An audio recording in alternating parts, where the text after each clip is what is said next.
Hey Shackers, it's the final Mario Kart World preview at Shacknews and on the internet. This is the definitive preview. This is it.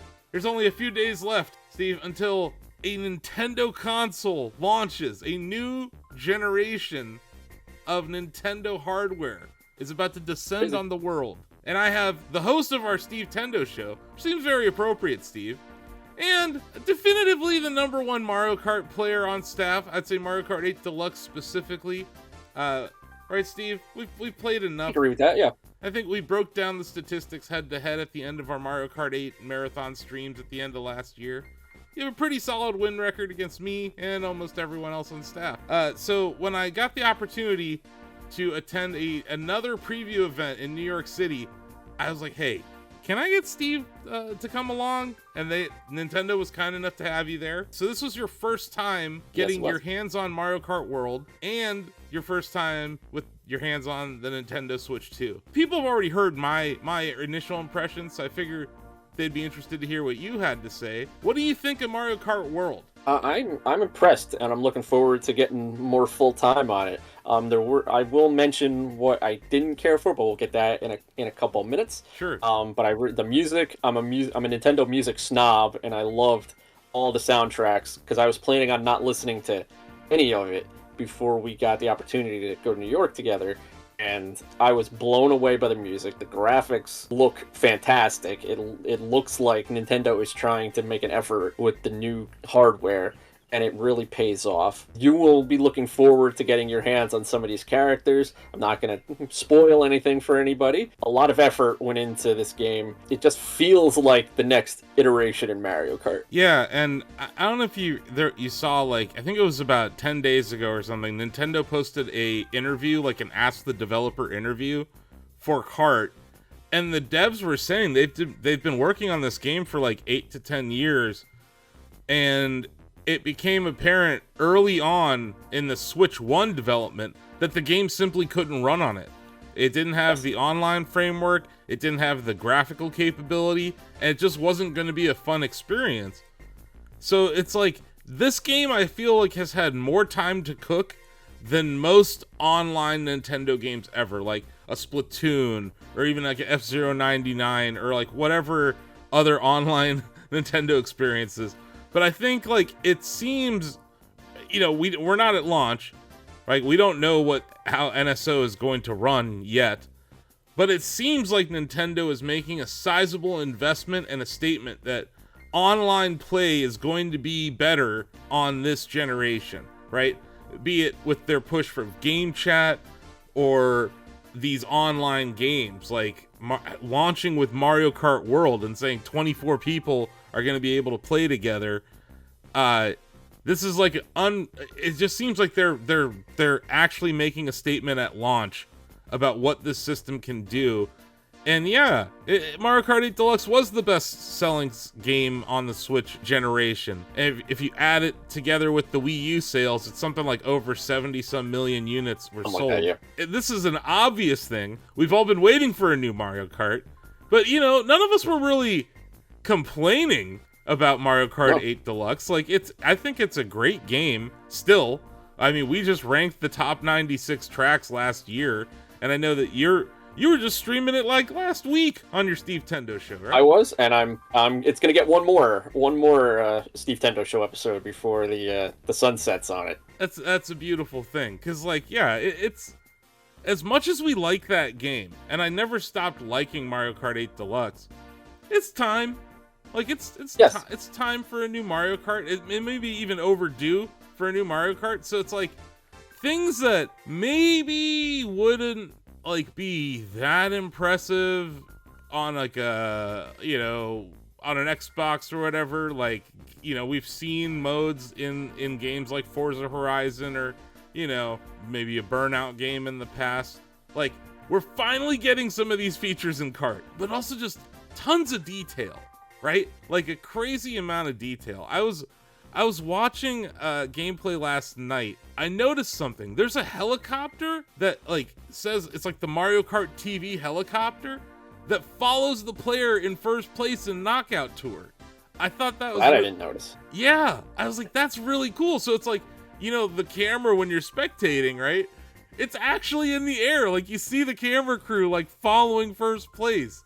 And it's like the world that you're in is alive, right? There's like cars going by you. I was looking at another gameplay clip that we had of you on the bridge. It looks like the Golden Gate Bridge. The size of the thing. That's the first thing that struck me was like, we've never seen the elevation change like this in a Mario Kart game before. And we've never seen the draw distance of this kind of a scope. And also just what that means for level design is so cool. Like the shortcuts, you can be in one race and it's like Diddy Kong Racing where you're on the road, you're in the water, you're in the air, you're back on the road. It feels new. It feels like it has the DNA of more than just the Mario Kart franchise in it. Like I was watching, you know, on Nintendo Today, they've been posting little clips. Yesterday or 2 days ago, we're recording this on Monday the 2nd. Nintendo posted this video of Pianta. It was like mainly a water-based race. And I quote tweeted and I just said wave race. It's straight up wave race. When you're in the water and you're jumping off of waves, it feels like wave race, right? And like, we don't need a new wave race because we have this game now. And it's like, when you're flying in the air, it's like, huh, there's little pilot wings in this. I felt that way about Tears of the Kingdom in a way, where it was like everything they ever made kind of came together in that game. Arms, like even those random games that you wouldn't really think would be referenced in a Zelda game were. This feels like the Mario Kart version of that, where there's like Knockout Tour clearly borrows some influence from F-Zero 99, and also that the idea of a continuous series of races where you get cut off at a certain point, you know, instead of that cumulative nature of the Grand Prix. That's literally how the Grand Prix in F-Zero 99 works. So I think that there's DNA of F-Zero in here. It's just cool to see them like nod to these other franchises while at the same time like going all in on Mario characters. And we can talk about this. Like, there's some really weird characters in this game. There are. There's Cow, obviously, but there's also Dolphin, which we got to play as Dolphin. And Charging Chuck is in this. I think it's like, it's funny how deep in the well they went for this. Like Goomba, I don't know how Goomba can drive, but Goomba's in this. There's like there's King Boo, but there's also like the random ghost that has, yeah, I'm blanking on that's the like name. What was it, Peepa? Yeah, Peepa. Something, and it's like, I think he's from Yoshi's Island or Super Mario World or something, Super Nintendo game, and it's like, he could be in the game, but then they give me a hard time about asking for Chain Chomp, and they look at me, when we're at the event, they look at me like I have two heads, and you give me Bitty Buggy? It's like, come on. The snowman from Mario 64. Like, he's in what? One level? In one game? And he somehow made the cut? So many deep cuts. Really? Like a ton. And it's not just like characters. There's, like you mentioned it earlier, the musical references are so Fantastic. good. They handle their musical history with such reverence in this game, where it's like, nothing sounds bad. It feels like the original, but it's definitely a new recording. And you're like, wow, they did this wonderful job and like of weaving it in and out. The way the music comes in and out of this, you know, the open world is really cool. The way they handle races is cool. You know, it's like any racing game from Nintendo. There's that start song, the song that you hear at the beginning of the race, the song you hear at the end of the race, the post-game lobby, the start menu. All of these songs are great. And they said it's something like 200 plus songs. I love how the world, like we should talk about the open world more. The open world in this game, the free roam mode, I think it's the killer version. I think it's the killer app of this game. Because like, yes, we're going to race. Yes, we're going to practice.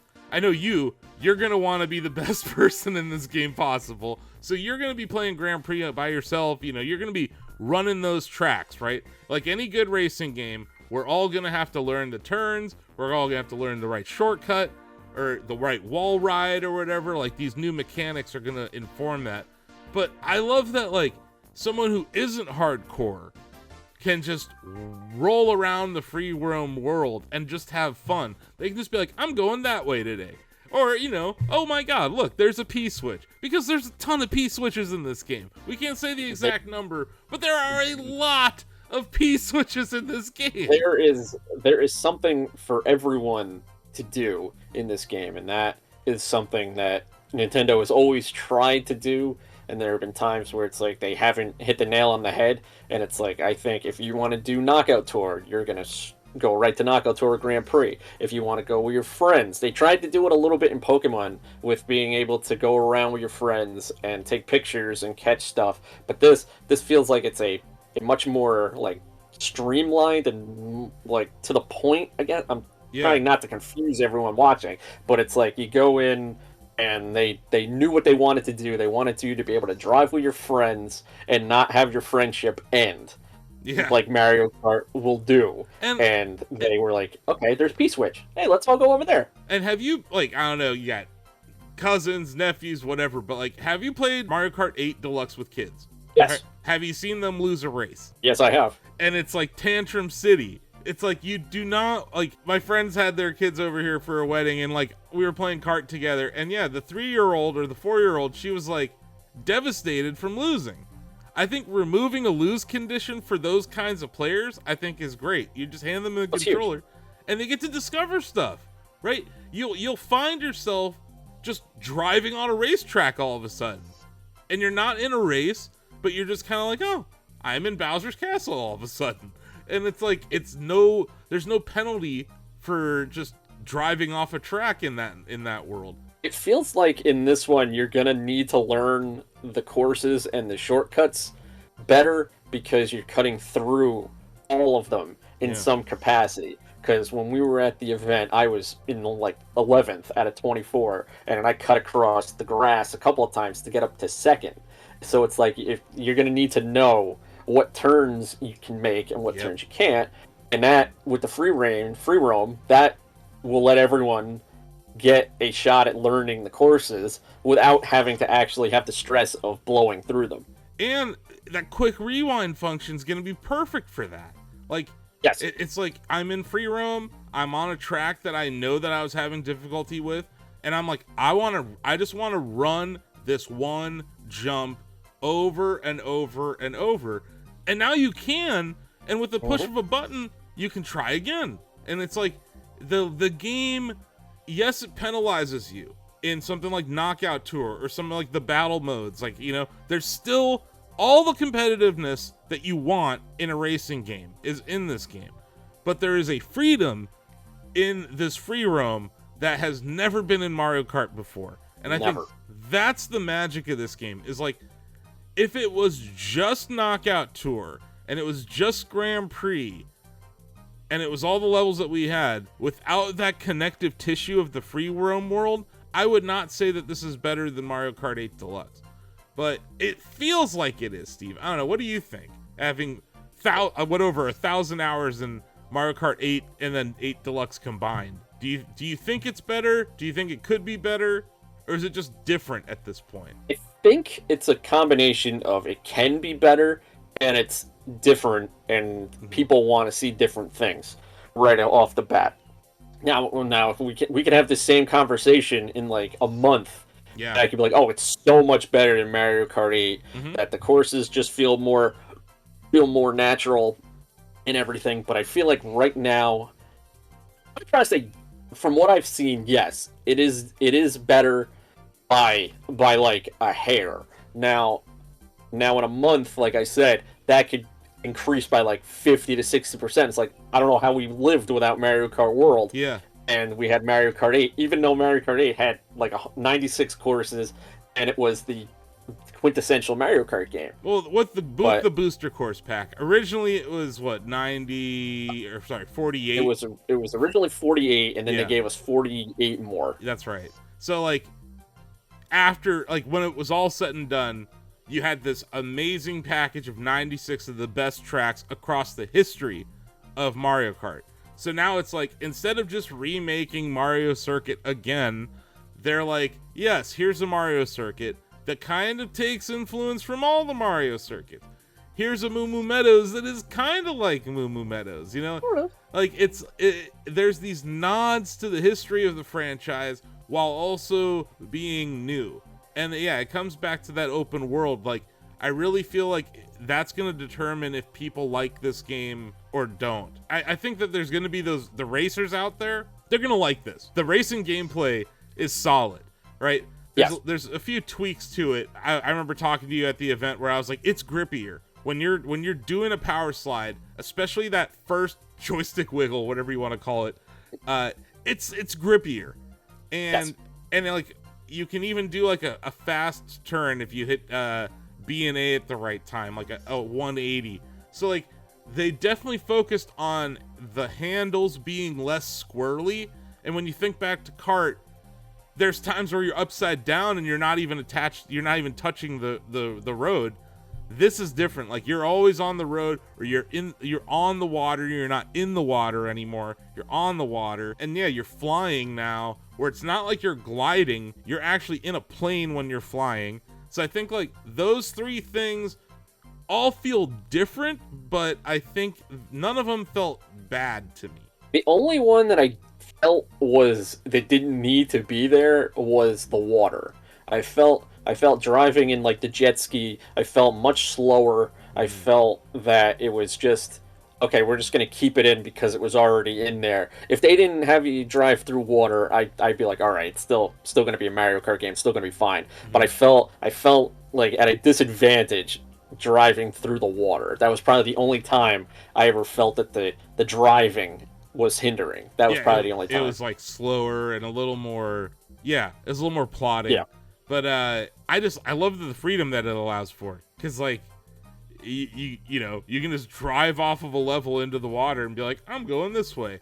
I was looking at some of our gameplay. I think it was a versus race that you did, that like, when you do a versus race, you basically take two levels and kind of mash them up, and you pick two levels that were kind of across the bay from each other.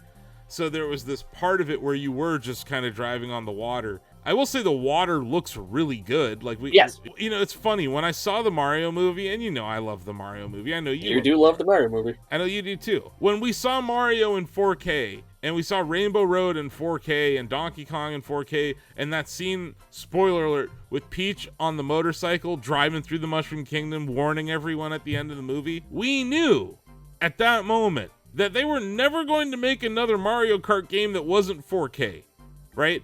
How are you going to go backwards from that? Like, the movies are going to look better than the game, and I know that the movies might still look better or different than the game, but like, it's closer now. And the gap is closer. The gap's way closer, and this is like, I cannot wait to see what they're gonna do in the next movie. Like, there's gonna be another Mario Kart scene. There will always be a Mario Kart scene in every single Mario movie from here on out. But I also love the meta that, like, when in doubt, Peach jumped on a motorcycle, right? And she saved, she saved the day. Yeah, I think that like the water is the new off-road. Like, when you used to go off the track in 8 Deluxe, it slowed you down. It doesn't as much now. Like, you can take shortcuts through dirt, through different, it depends on the terrain, it depends on the level, but it doesn't penalize you as much for actually literally cutting corners in races. So I feel like it does kind of come around on the other end when it comes to the water. But yeah, like I agree with you, it is slower. But the P-Switch video I uploaded yesterday or the day before, I'm still excited, man, because we haven't had a wave race game. It's so very long that, if it's a water-specific race or a water-specific challenge, I'm cool with it. One thing I'm curious about, like, we don't know what it's gonna be like. You have all these P-switches, right? And you're gonna have all this data. Like, are we gonna have some sort of leaderboard, even just among our friends, like who did what P-switch faster? You know how Mario Odyssey did that with their challenges, like the jump rope and stuff? That would be cool. That would be interesting if they did that. Usually they do. It might not be on some of them, but I wish they would bring back the time where you can see how long your races took. I don't remember if there was any time during the Grand Prix. That I didn't notice. Like, the record keeping in 8 Deluxe was kind of weird about that. They were more focused on ghosts and like single player runs and stuff. and yeah, you could upload your ghost, but like it wasn't once again, like I have to just tout F-Zero 99. F-Zero 99's stats keeping are outstanding, Steve. It breaks down. They are, yes. It breaks down Grand Prix. It breaks down per track, per vehicle. Like, it's really good. So Nintendo, you have a team that could help you with that if you need it. But like, once again, the game that we were playing, this was pre-launch, so you know it's not necessarily the experience that people will be having on June 5th. So like, maybe there were things they held back from this preview event that when everything's online and ready to go, we'll be able to judge it. Just to remind people, this is the final preview, not a review. We're not scoring this today. This is our last thoughts, given the opportunity we had to play about, I don't know, 6 more hours of this game about a week ago in New York. But yeah, like, we talked about Knockout Tour a little bit. I do want to come back to it because, like, you won. You won the first Knockout. I watched it. Yep. I saw it. The first Knockout Tour Steve Tendo played against Chef's Kiss. Against all of games journalism. The monolith that is games journalism. Steve Tendo walks in and defeats all of them. With 0 minutes played of the game, Steve sits down and wins Knockout Tour. So I just want to shout you out for doing that.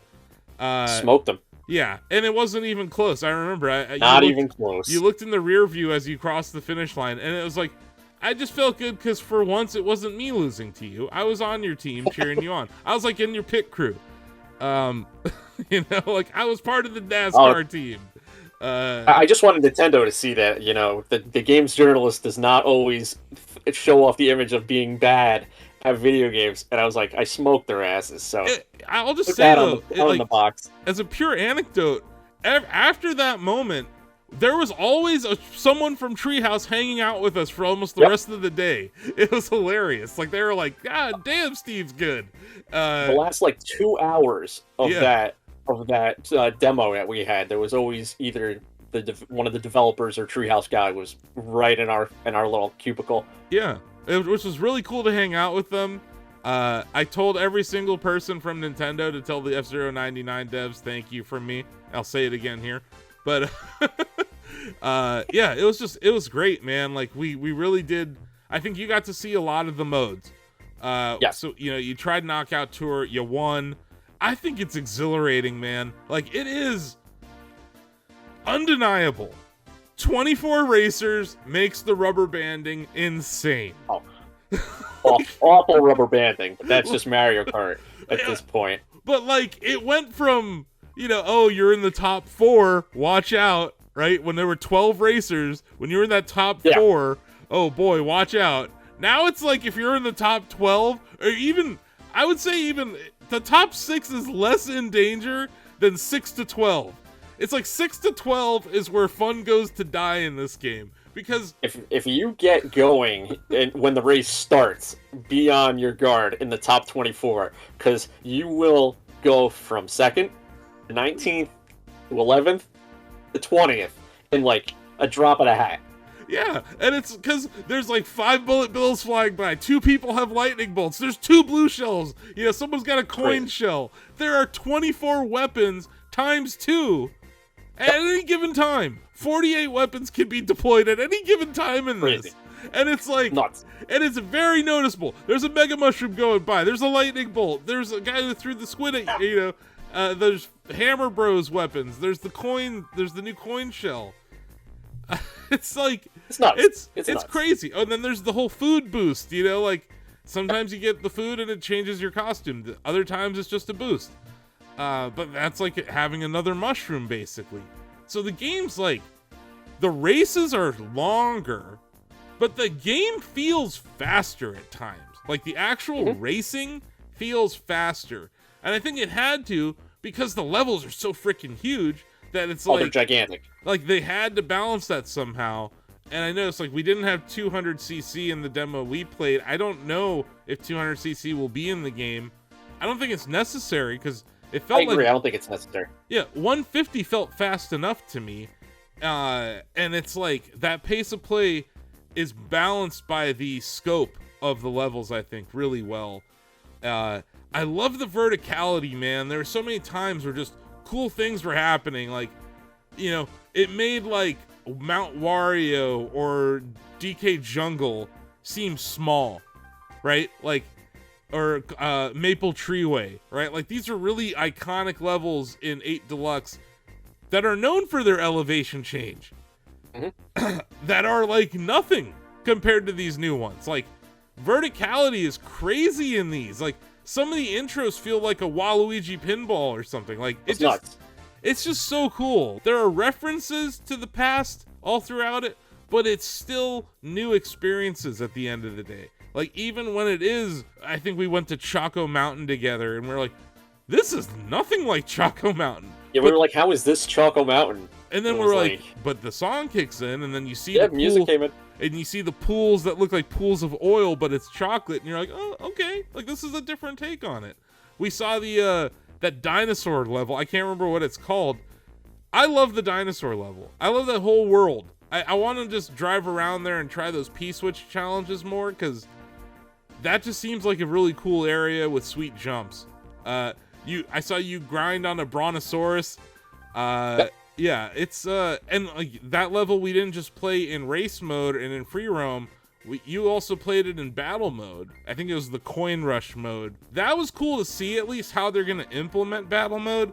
They basically take a racetrack and turn it into like a zone. Yeah, there's like a imaginary wall around you, but it's like doesn't feel weird. It felt better than when 8 originally tried to do it. Oh my god! Made the core. I don't do battle mode that much, but I did it when 8 originally came out on the Wii U, and I was like, well, I don't like driving through the courses because they were just random. They were like real courses just with coin thief or the balloon battle. Yep. And everyone was like, well, what is this? This isn't the battle mode I grew up with. This isn't the battle mode that I like. Yep. So then when the update came out, or the pass or whatever, they changed it where they made them more I think if you're unfamiliar with it, think like how Smash Brothers has the flat surface just for battles, just for fights. So they did that with the battle courses, and that was better.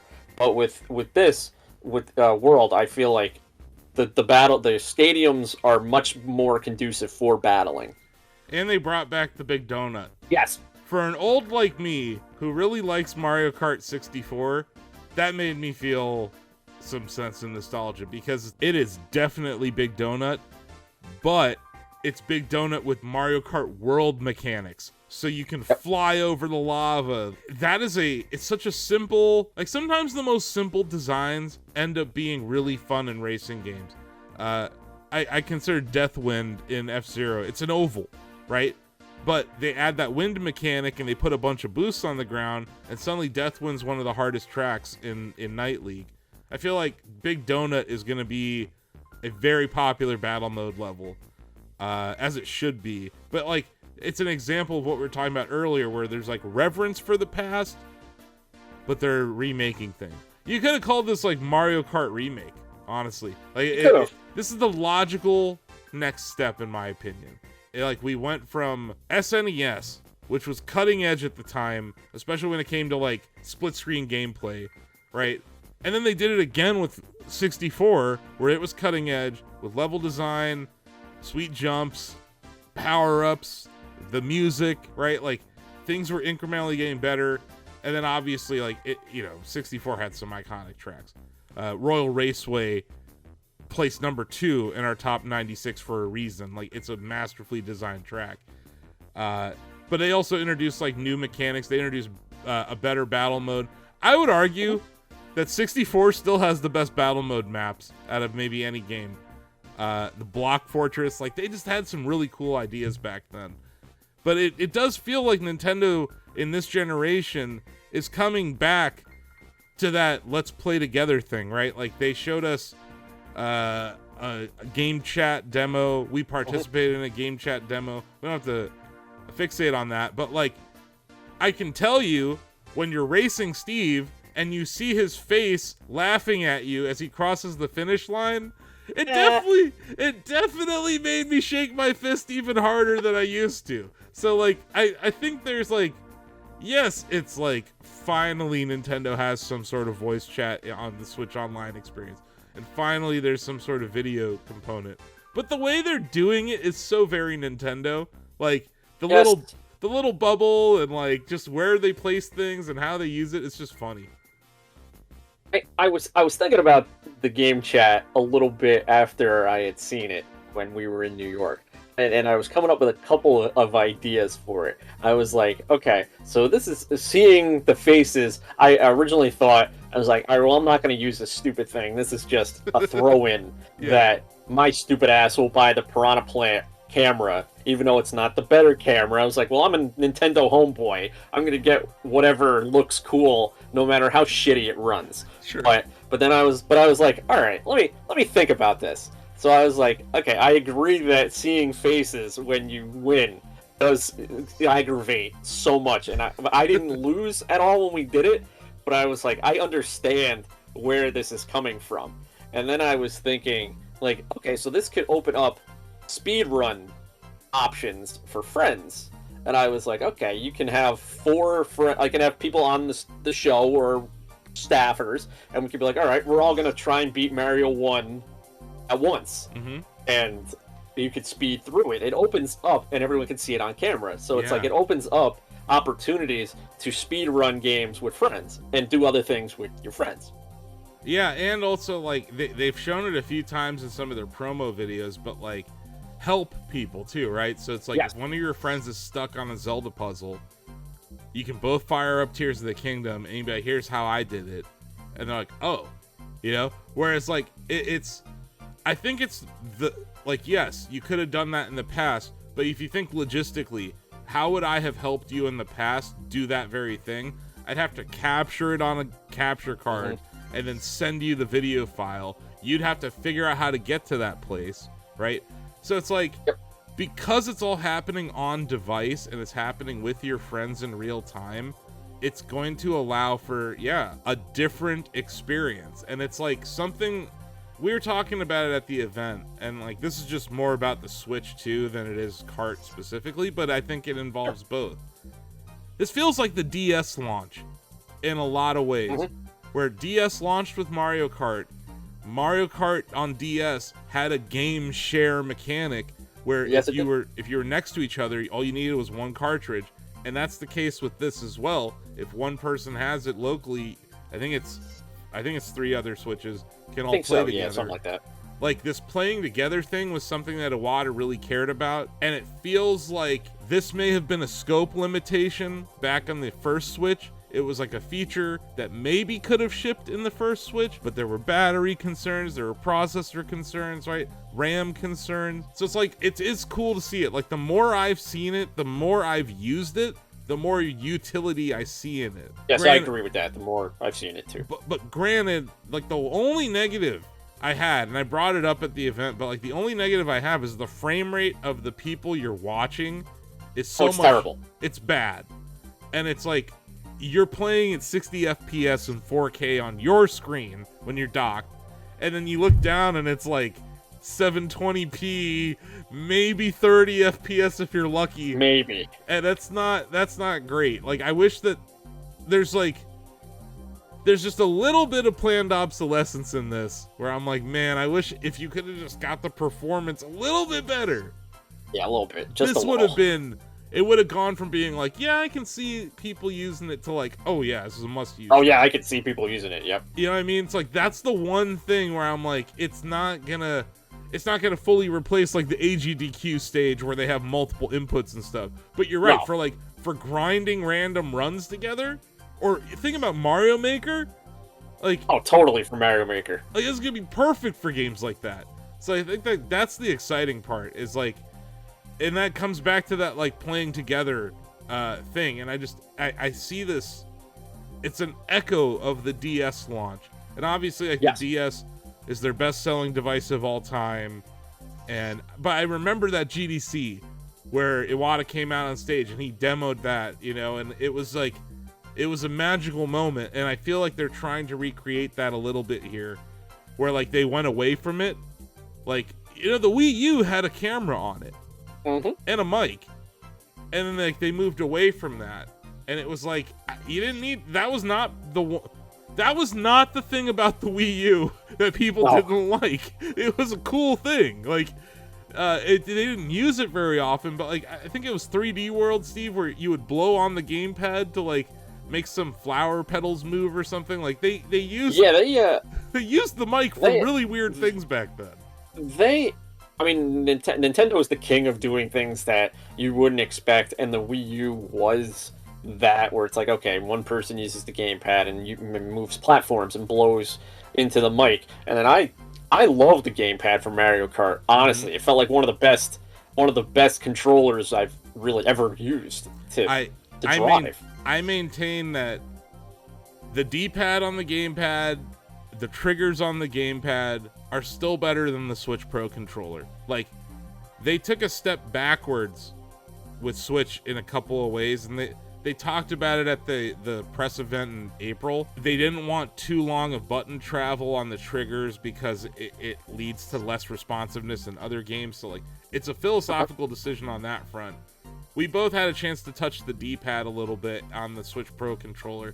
It's still a little too squishy for my liking. A little bit. And it's just funny because, like, Nintendo invented the D-pad. And now everyone else, now that the patent's up, everyone else is using it. 8-Bit Do, like, all these different companies are using the D-pad.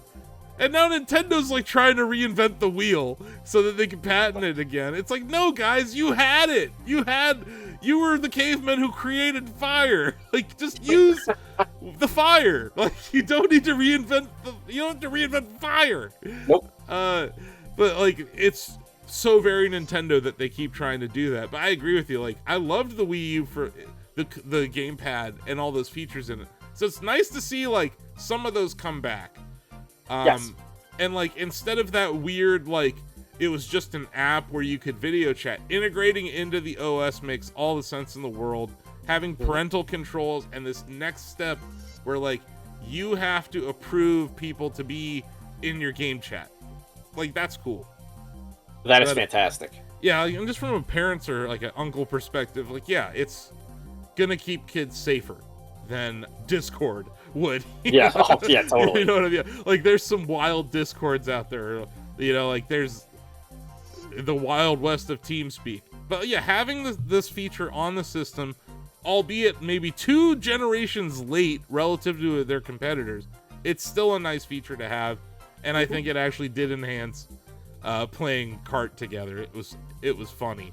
I do think that Mario Party game, that's gonna be like the killer app for the camera, like the Jamboree. Probably, yeah. I think it's called Jamboree TV. Like, yeah, it's like Jamboree TV or something.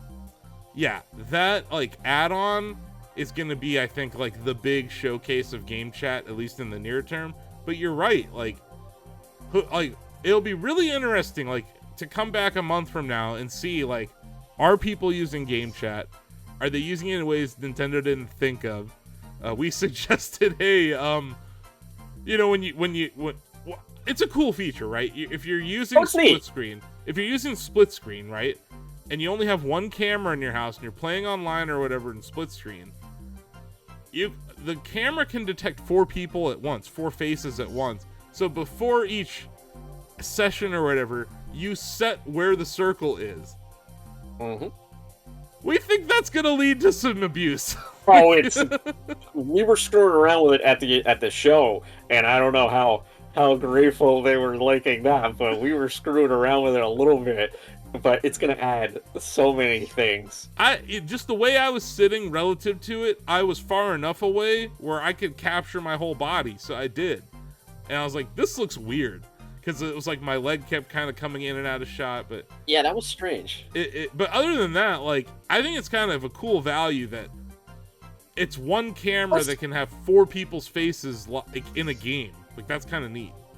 That's cool. I didn't realize that I could do 4 on one camera. That is a nice feature. Yeah, and it's like one person might even... Yeah, it's interesting to see how they're gonna do it, because I think they've, like, shown examples of it throughout their trailers leading up to this, but I think once people really start messing with it, it's gonna show its value and how it's a little different. It's not perfect. Nothing ever is at launch, and that's why they're giving everyone a free year of it, or like almost a year. I think it's like almost launch till March of next year, the end of March of next year or something. So it gives them like 9 months to improve it. It clearly they care about it, man, because it's like I think it got second billing in the Direct in April. Yes, yeah, it did. I think so. We had multiple sessions at our preview event with it, so like they care about game chat a lot. I think the combination of game chat and game share are really powerful, and Mario Kart's the perfect game for that. Especially because it costs $80. Grumble, grumble, volcano. But yeah, like it's $50 if you buy the $500 bundle, but obviously not everyone can afford that, and that's not. But we'll talk about that in another video. We kind of glossed over battle mode. I don't think it brings a whole lot that's new, other than the level design that we mentioned. I do love just the random feel of driving in the free roam, man. Like, it reminded me of, it's not like Forza. Forza is a very different vibe. And I know Horizon's still a little more arcadey, but like this is Mario. This feels like it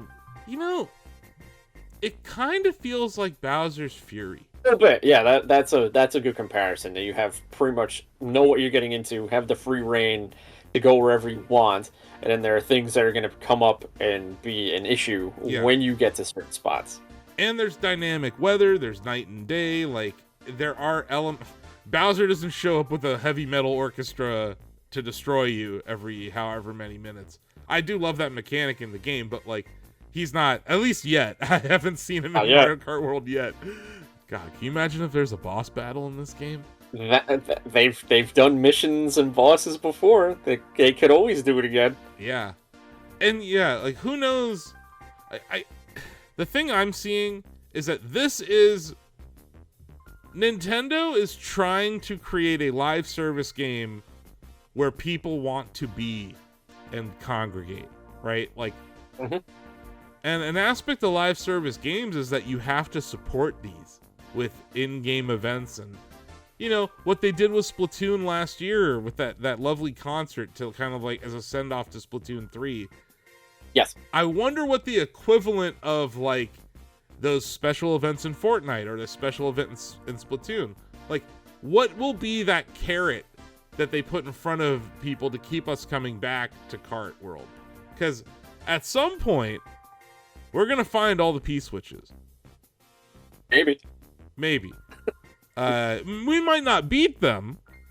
We may find them, because some of the P-switch missions are kind of hard. They were kind of tough. They're like, hey, do this in 3 seconds. You're like, whoa, that's actually kind of difficult. Okay. There was this one where you had to fly up to I think it was like the peak of a mountain really quickly, and I think it took you like 3 tries or whatever. But like, it's silly, but like, it felt in a way like good Sonic Frontiers. Yes. Okay. That's also a good comparison. I don't want to shit on Sonic Frontiers here, even though I enjoyed Sonic Frontiers. No. But yes, that is a good comparison. I when I say that, I mean on Switch. The performance on Switch was not very good for Frontiers, but the way that like random puzzles were just kind of in the world, and you could hit them, you could do them real quick, you get the reward, you're on with your gameplay. That's what I mean. Is that like yes, that is yeah. That's a very fair comparison. So it's like just walking up to something and doing it in a time limit. Yes. Yeah. So I think like there's elements of both Bowser's Fury and Sonic Frontiers in the open world nature. It's less like a Forza Horizon is what I'm getting at. Like you're not going to get points for running over a fence in this game. But you will if it's a P-switch mission that says destroy 10 fences as fast as possible, Yep, there you go. There you're getting points. You know what I mean? So it's like, who knows? We can't make declarative statements yet, but I can just tell from my vibe, and I've played Forza Horizon 3 and 4 and 5 and 2 and 1, obviously, but like, it's different. For people who are like, oh, this is Mario Kart Forza. It's like, it's not. It's definitely, it's definitely more like it's a Nintendo game, and with that, Yes. with that comes like very interesting opportunities, be it through Grand Prix gameplay, Knockout Tour, Battle Mode. But to me, the killer app is Free Roam. I had the most fun playing Free Roam. Obviously, we're gonna have this balance, right, of playing Free Roam, but also racing each other, right? So it's gonna be this balance of that. There seemed to be a lot of good options when it came to like what you can do, what chaining together different races, the different variety of knockout tours. So I think there's going to be a lot for people to do. The thing I want to talk about, just the course design. Like we mentioned the scope. When I said verticality, I don't just mean like, wow, that's really tall. I mean like on the bridge, for instance, they're like, oh, you didn't grind on that? Like we have video of me grinding. First of all, this is when I knew this was going to be in my game of the year discussion. I'm grinding on a power line as Cal driving a Rob the Robot Famicom version motorcycle. And I'm like, oh, this is good video game right here. Because, like, think about how many tracks we played, Steve, where we probably missed a shortcut, right? Oh, we missed a ton of stuff in every course we played. That goes back to the playability thing, the replayability. And, like, I can tell both of us are like, this is going to be a plus 200-hour game for us this year, probably. At least. And then, like, I mean, throughout the life of the Switch 2, it's going to be like 1,000-hour game. And you think about not just like us for work, but like for fun, like with friends. For like, everything. My best friend lives in Japan. His kids are like finally of like the age where they really like video games, and they love the Mario movie, and they love Peach and Daisy, and like, you know, they know the story in Odyssey, so they like Pauline, like they like Rosalina. Like there's all these characters that they're starting to understand who they are. And there's a lot, like Daisy's in this game, like she's prominently displayed. Like I'm happy to see Daisy getting her love, like kind of across the board. The one glaring omission is Elephant Mario, Steve. I know that you want Chain Chomp. I want Chain Chomp as well, but I think Elephant Mario would be cool.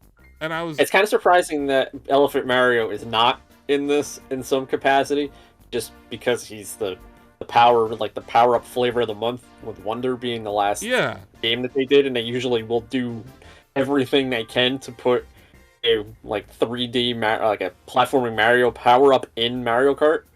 Yeah, Elephant would have been an interesting power-up, because then you could have done it with. Can you imagine like Elephant Cow? That would have been something if they would have had to have made like Elephant Goomba and Elephant Bowser. Bowser. You know what? This is a cursed idea. I retract the request. I understand why they didn't do it, but I was thinking more like he could have just been selectable from the menu kind of thing. Yeah, I was thinking that too. Yeah, but like, because you know we've had like Metal Mario and Mario Golf before, and Gold Mario and Karts before, so there's precedent for that kind of thing. Awesome. But yeah, I don't know. Do we have anything else to say about this? Like, I have a previous preview where I went in depth with some of my initial impressions. You should check that out. I'm going to be reviewing this game. Obviously, this is not a review. I'm going to take my time with the game around launch. Maybe give it a few weeks. Like, I don't think we should rush out a review of this. I want to see how it plays. I want to see how their servers handle this. Take my energy eShop on Thursday, because I don't know how. It's gonna be a disaster. You know, like this is look. It's an exciting time, but it's also a frustrating time because you know launches don't always go perfectly smoothly. So we're not entirely sure. We're not entirely sure what to expect here, but we're excited, and I think I think it's a good thing that you got to try it before it launched, man. It seemed appropriate to get that Switch 2 in your hands. Yeah, what'd you think of the Switch 2 before we go? All right, let me give my closing thoughts on this. I had a blast getting to check it out. I mean, I'm not sure if Mario Kart World would be in my game of the year yet, But we'll see. There's plenty of time. We got like 6 7 months to figure that out. I like what they did with the Switch 2. It feels like it feels like it has a faster operating system. It feels like it's a much smoother transition. Loading. They I bel- We I'm both sorry? noticed the load times were materially better Much better. in Kart World than in 8. And I like the idea. What was it? I like the idea of adding more to the album space. Having more storage space in general Yeah. is fantastic, especially for what we do when we have to get codes and get get copies to review and to check out and to stream on shows and stuff. And that's fantastic. I love the idea of more storage. I don't know if we talked about it. I will talk about Welcome Tour for like a second. That it does what it's supposed to do. That it's a teaches you the ropes of the system, which it does what it does what it advertises. Like, you can learn all the background of the system, which is fine. I understand that, but we have our issues with that as well. You know, so everyone's complaining about the price of Mario Kart World. I find the price of Welcome Tour or World Tour, Welcome Tour, to be Welcome Tour more offensive. I'm like, I don't want to pay $10 for that. I'm sorry, like, I don't. I'd rather pay $80 for Kart World than $10 for Welcome Tour. I'm probably not going to pay $10 for Welcome Tour. So, I mean, we agree that it should have been a bundled in. Yeah, and like game. it would be a perfect launch bundle game. Like, and take the $10 L. If that's really all you were gonna charge, take the L, guys. Yeah, exactly. Like, it would have been something that everyone played, you know. And I think that, yeah, it's just a weird game made by a hardware dev. The lead of the hardware team on Switch 2 made that game, and it feels like that. It's a very, hey, check out how DLSS works. Let's count how many frames per second. Let's show you how many pixels are on screen. It's like a very engineer-focused game. It's a strange thing for them to do, just because they usually do that with actual like mini games and stuff. Yes. There are mini games in it, but it's usually all centered around. But the one thing I will say, the mouse controls, I was pleasantly surprised with how smooth and how you don't have to have a flat surface to do it. You do it on your pants. Pants, legs, chair, whatever. That is a welcome surprise to me, because I was like, oh, mouse controls. What am I going to do with the mouse controls? And I was like, oh, they are very responsive. So 9 times out of 10, when there's a gimmick, especially with respects to the Nintendo controller, it maybe gets like 2 months of support and then everyone forgets. Yep. HD Rumble, right? The IR camera on the Joy-Con.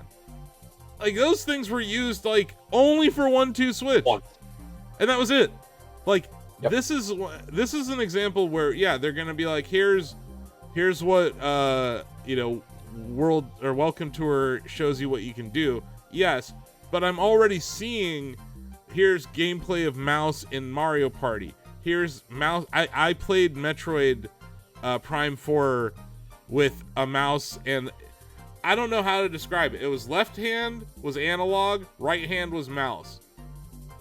We need a term to describe that kind of kung fu, Steve. It's a new form of kung fu. It's a new style. Yeah, that actually, I'm doing the hand thing right now, and I'm like, oh, that actually feels pretty good. It feels great. I don't know it's like kind of Al Bundy-ish. I'm not sure what to describe the style. Yeah, you know what? We can name it like the No Ma'am or whatever. The No Ma'am mode. Yeah. The No Ma'am style. No Ma'am mode is what we're gonna call it from now on. But yeah, like, I agree.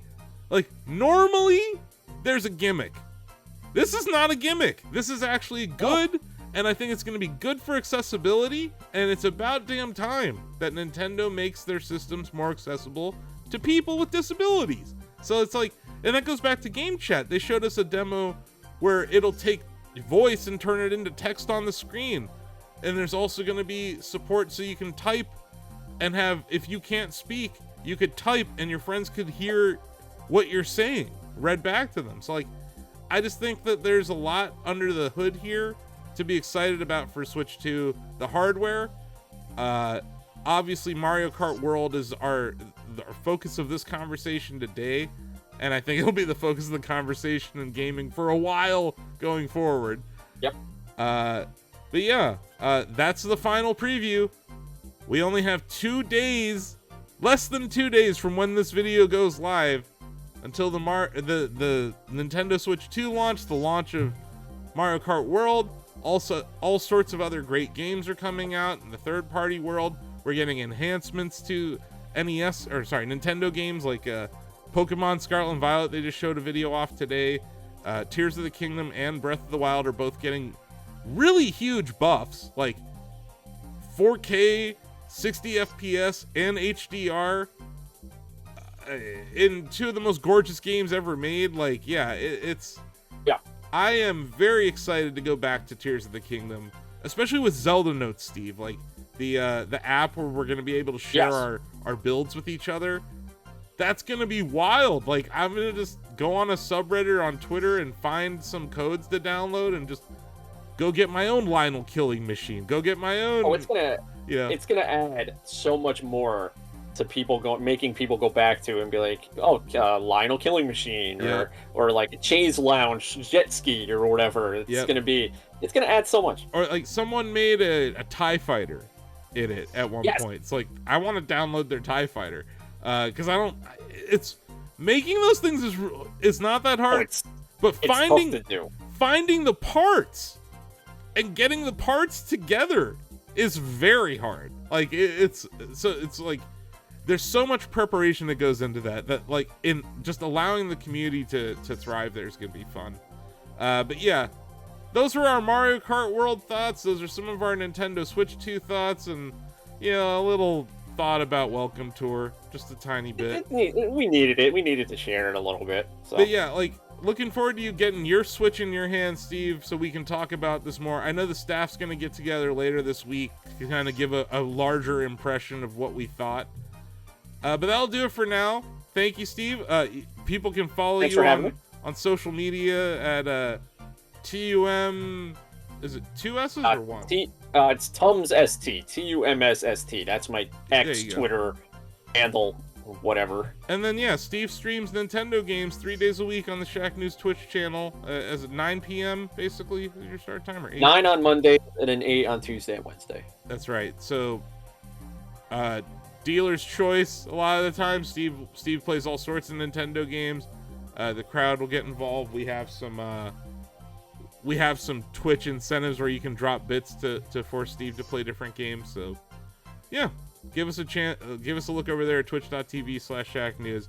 Well, this is just the beginning of our Switch 2 launch coverage, so keep it locked here. If you like this video, like and subscribe and hit the bell and all those lovely things. Thanks for joining me, Steve. Also, check out gamerfudge.com. Steve's writing previews, all sorts of cool stuff over there. Yeah, check out gamerfudge.com. Check out Chichuki. That's my YouTube channel. Check out everything. Check out the whole schmear on everything. Yep, and you can see Steve Tendo VODs over there at the Shacknews VODs channel as well.